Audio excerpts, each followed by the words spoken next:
دعاء قد يختصر كل ما نتمناه في هذه الحياة. اللهم إني أعوذ بك من كسرة النفس ومن سواد القلب، أعوذ بك من يوم لا حياة فيه ومن نوم لا راحة فيه. اللهم إني أعوذ بك من يوم صباحه كمسائه وليله كنهاره. أعوذ بك من الحزن بعد الفرح والانقطاع بعد التعود. اللهم إني أعوذ بك من شر الآخرين وحقدهم وحسدهم وكيدهم ومن ظلم من لا ذنب له. وأعوذ بك من ذلة السؤال وتقلب الأحوال. اللهم إني أعوذ بك من وفاة الروح قبل وفاة الجسد. اللهم آمين. السلام عليكم ورحمة الله وبركاته. ازيكم حبايبي؟ عاملين ايه؟ يا رب تكونوا بخير. اللهم صل وسلم وبارك على سيدنا محمد عليه افضل الصلاة والسلام. ازيكم حبايبي؟ وحشتوني. والنهاردة الروتين بتاعنا هيكون عبارة عن الغدا بتاعنا وطريقة السمك المشوي اللي كلنا عارفينها، بس احنا بنحب نذكر بعض كده ونشجع بعض ان السمك ممكن نجيبه في البيت وننضفه ونشويه ويكون احلى من الجاهز بره وانضف طبعا، وكفاية النظافة يعني، وكفاية ريحة نفس الست في الاكل في البيت بيكون طبعا غير. والموضوع سهل وبسيط. احنا جبنا السمك اهو مع بعضينا زي ما انتم شايفين، وسمك طازه وجميل. هنبتدي ان احنا ننضفه، وسهل قوي. انا طبعا مش بقشره ومش بعمل فيه اي حاجه، لانه لما بيتشوي مش عايزاه يتحرق جامد من جوه، فبسيب كل الحاجه اللي عليه من بره بحيث انه لما يتشوي يبقى ماسك نفسه حلو. فكل اللي بعمله ان انا بفتحه وبنضف الحاجات اللي جواه والخياشيم اللي موجوده في الراس وكده، وبخليه زي الفل زي ما انتم شايفين. حبايبي بالله عليكم زي كل مرة ما تنسونيش من لايك حلو زيكم وكومنت جميل علشان يشجعني. واللي أول مرة تشوف القناة ياريت تنزل على كلمة اشتراك اللي باللون الأحمر وتضغط عليها وتفعل زر الجرس وتختار الكل علشان يوصل لها كل جديد. دلوقتي احنا اهو خلاص. شوفوا ما شاء الله السمك ما بياخدش وقت في تنظيفه، وما شاء الله هو جديد يعني طازة وبيلمع وحلو زي ما انتم شايفين. تمام كده. احنا كده خلاص ما شاء الله بننضفه ونحاول نشيل اي حاجه في البطن من جوه ويبقى زي الفل زي ما انتم شايفين كده ما شاء الله قدامكم. ودلوقتي خلاص اهو خلصنا تنظيف السمك، وهنعمل الدقه او الحياء بتاع السمك. احنا بنقول عليه حياء او بنقول عليه دقه، او التتبيله اللي من جوه عباره عن توم. تمام كده.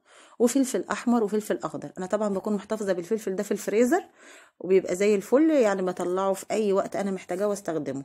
ودايما بعمل التتبيله ديت وبخليها عندي في التلاجة، ممكن تكفيني اسبوع. كميه تكفيني اسبوع. بحتاجها في البتنجان، بحتاجها في اي حاجه في البيت طول الاسبوع بتكون موجوده معايا. بحط الفلفل الاحمر زي ما انتم شفتوا والفلفل الاخضر والثوم. تمام كده. وبحط شويه من الكمون وشويه من الكزبره، مش اكتر من كده، وشويه ملح طبعا. كده حطينا الكمون، نحط الكزبره كمان معانا. تمام. وهنحط شويه ملح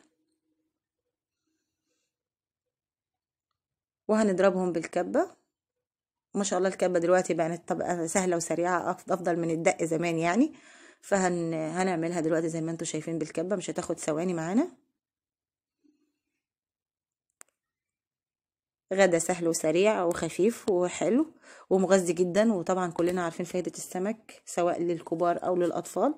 بيكون مفيد جدا، غني باليود وغني بكل حاجة احنا محتاجينها، بالذات في الايام دي. المفروض ان احنا نقوي مناعتنا على قد ما نقدر بكل الحاجات اللي ممكن تكون طازة وفريش. خلاص تمام كده. خلصنا ضرب الدقة بتاعتنا زي ما انتم شايفين كده. طعمها لذيذ وحلو، جربوها واحتفظوا بيها في التلاجة هتلاقوها زي الفل. هجيب طبق واحط فيه الدقة، شوية من الدقة وشوية من الملح. هزود شوية ملح لان حطيت شوية مية معاهم وشوية خل وليمونة كبيرة اعصرها معاهم. يبقى انا كده حطيت حبة مية وحطيت معلقتين كده من الدقة وحطيت ملح وحطيت خل وحطيت ليمون، واقلب كل ده مع بعضه. تمام. علشان التتبيله دي اللي اول ما السمك يطلع من الفرن انا هحطه فيها، فطبعا وهو سخن هيشرب منها هتخلي طعمه جميل. ودي طبعا بقيه الدقه زي ما قلت لكم بحتفظ بيها بالعلبه في التلاجة لمده اسبوع، بتبقى زي الفل في اي وقت بحتاجها بجيبها. طبعا السمك ما شاء الله نضفه زي الفل زي ما انتم شايفين. هبتدي احط الدقه جوه في البطن بتاعته. تمام. وابتدي احط ملح عليه من بره، وابتدي انزله في الرده. تمام. طبعا كلنا عارفين الرده. هنكمل كل السمك مع بعض بنفس الطريقة. ويلا نذكر بعض يا حبايبي زي كل مرة بذكر لا حول ولا قوة إلا بالله ولا منجى من الله إلا إليه. بيسر 99 داء أيسرهم الهم، عافاني الله وإياكم من الهم. والدعاء بتاعنا دلوقتي اللي لازم نلزمه: اللهم عافنا من الوباء يا أرحم الراحمين، نحن وأهالينا وكل من نحب. ربنا يرفع عننا جميعا يا رب الوباء بإذن الله ويعافينا جميعا. تمام كده. هنبتدي نتبل كل السمك بنفس الطريقة،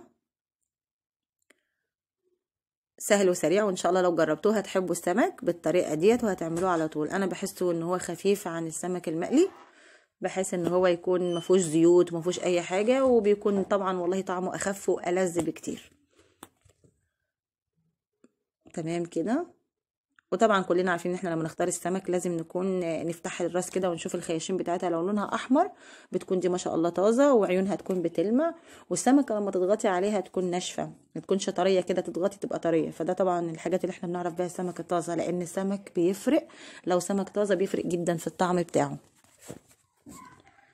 هنذكر بعض دايما يا جماعه بالايام اللي احنا فيها ديت ان احنا نحاول على قد ما نقدر نلتزم بالسوائل الدافيه ونلتزم بالخضار والفاكهه والحاجات اللي كلها فيتامينات علشان نقوي مناعتنا وما نكونش محتاجين لاي ادويه. النهارده حابه نتكلم مع بعض عن جزء من شغلي يعني، او من طبيعه عملي، عن الانيميا، خصوصا للاطفال الصغيرين ولادنا. يعني لو ولد وشه اصفر وما عندوش نفس للاكل وما عندوش تركيز في المذاكره بيكون، ولو بنوته بيكون عندها تساقط في الشعر، فده بيكون احتمال كبير جدا يكون في نسبه انيميا. فبنروح نعمل تحليل اسمه الهيموجلوبين، وبنشوف النسبه بتاعه الهيموجلوبين ديت عامله ايه، علشان لو قليله بناخد حديد للاطفال، بياخدوا حديد ادويه، وبيكون ما شاء الله بتجيب نتيجه معاهم هايله وحلوه، وبتفتح نفسهم للاكل كمان. هني طبعا زي ما انتم شايفين انا مسخنه الفرن من قبلها، وهبتدي احطه على السلك عادي على الشوايه مع بعض كله زي ما انتم شايفين، هرصه مع بعض. طبعا كلهم ما شاء الله بيدخلوا مره واحده وبيطلعوا مره واحده، بيكونوا اسهل من ان انا اعملهم على البوتاجاز من فوق. لو عدد قليل ممكن اعمله فوق، لكن كده اسهل واسرع في الوقت يعني. زي ما بقول لكم انا دايما بختار الحاجات اللي بتنجز في الوقت. طبعا طلعته اهوت زي ما هو سخن، زي ما هو سخن كده بطلعه يا دوب من الفرن، احطه في التتبيله زي ما انتم شايفين كده علشان يشرب منها، هو سخن بيخلي السمكه طريه وبتشرب من الخل والليمون والحاجات الحلوه وبيديها طعم جميل قوي. ها ايه رايكم يا حبايبي في السمك؟ ان شاء الله يعجبكم يا رب، وتكون الطريقه دي خفيفه وحلوه. زي ما انتم شايفين ده سمكنا النهارده، وبألف هنا وشفا للي يجربوا ويدوقوا، ويا رب ان شاء الله اكون خفيفه عليكم واكون محبوبه عندكم، واشوف ده في تعليقاتكم وكومنتاتكم.